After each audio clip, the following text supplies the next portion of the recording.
मोदी सरकार के 8 साल में विदेश नीति में भी बहुत बड़ा परिवर्तन आया है। इसके अलग अलग पहलू तो हैं ही, और मैं सबसे पहले सुरक्षा की परिप्रेक्ष्य से आपको समझाना चाहता हूँ कि पाकिस्तान से जो आतंकवाद हो या चीन की जो सीमा पे दबाव हो, भारत खड़ा तो रहा है और मुकाबला कर रहा है, पर हम जो हैं दुनिया को समझा सके हैं कि हमारी स्टैंड क्यों सपोर्ट करनी चाहिए दुनिया को। मैं ये भी कहूँगा कि हमारी जो क्षमता जो है सिक्योरिटी और डिफेंस के मामलों में, क्योंकि हमारे रिश्ते बड़े सप्लायर्स बड़े देशों के साथ और मजबूत बने हैं, तो इसका भी हमें फ़ायदा मिल रहा है। ग्लोबल एजेंडा पर हमारे जो मुद्दे जो हैं आतंकवाद का हो या ब्लैक मनी का हो, इस पर भी हम जो हैं दुनिया को हम समझा पा रहे हैं। और जो लैंड बाउंड्री एग्रीमेंट जो हमने की थी कुछ साल पहले बांग्लादेश के साथ, और जो हमारे रिश्ते जो हैं म्यांमार के साथ, उन्होंने जो है नॉर्थ ईस्ट में आतंकवाद और अलगाववाद के धारा जो हैं उनको बहुत अभी मार्जिनलाइज कर दिया है। तो ये है सुरक्षा की परिप्रेक्ष्य। अगर आप देखें देश की प्रगति और उन्नति की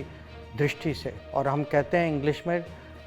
डिप्लोमेसी फॉर डेवलपमेंट, तो इसमें हम जो हैं सफल रहे हैं कि फॉरेन डायरेक्ट इन्वेस्टमेंट कैपिटल या टेक्नोलॉजी या बेस्ट प्रैक्टिसेस दुनिया से भारत की तरफ ज़्यादा मात्रा में आए, और हमारी जो ईज़ ऑफ डूइंग बिज़नेस जो है इसकी मैसेजिंग ठीक तरह से हो दुनिया को। हमारे जो एक्सपोर्ट्स जो हैं वो तो इस पिछले साल रिकॉर्ड लेवल पे गए, $400 बिलियन से ज़्यादा। और इसको मैं आपको प्रोजेक्ट के उदाहरण में भी आपको समझा सकता हूँ कि बुलेट ट्रेन प्रोजेक्ट जो चल रहा है, या बैम्बू की जो प्रोडक्शन और उसका यूसेज जो है नॉर्थ ईस्ट में जो बढ़ रहा है, या जो हमारे नमामि गंगे में जो अलग अलग टेक्नोलॉजी की जो हम उपयोग कर रहे हैं, तो ये बहुत उदाहरण हैं कि हम जो हैं फॉरेन पॉलिसी को, विदेश नीति को कैसे देश के डेवलपमेंट में डायरेक्टली यूज़ कर सकें। ये भी है कि देश की प्रतिष्ठा जो है पिछले 8 सालों में एक नए स्तर पर गई है, और ये राजनीतिक मुद्दों पर भी है या सांस्कृतिक उदाहरण भी हैं इसके। हमारे कुछ इनिशिएटिव्स हैं जैसे इंटरनेशनल सोलर अलायंस या coalition for disaster resilient infrastructure. अब 100 से ज़्यादा देश जो हैं हमारे सोलर अलायंस के इनिशिएटिव के साथ जुड़ चुके हैं।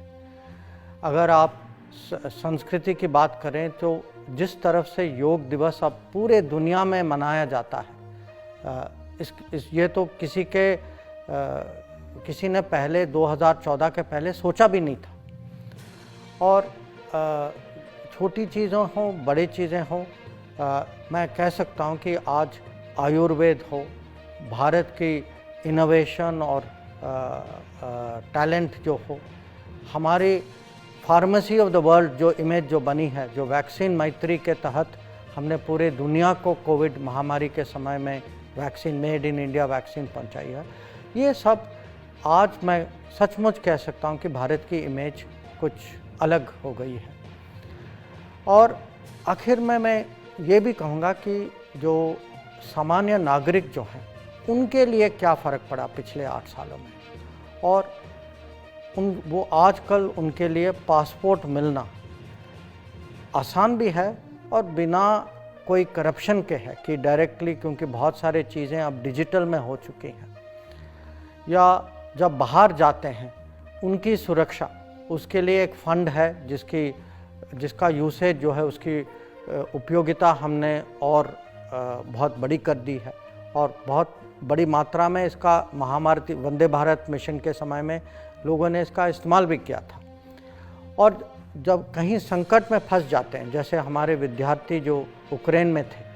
जो 22,000 विद्यार्थी जो हम ऑपरेशन गंगा के तहत घर वापस ले आए, या जो हमारे इतने सारे लोग जो हैं कोविड के समय में वंदे भारत मिशन के थ्रू हम उनको घर पहुंचा पाए।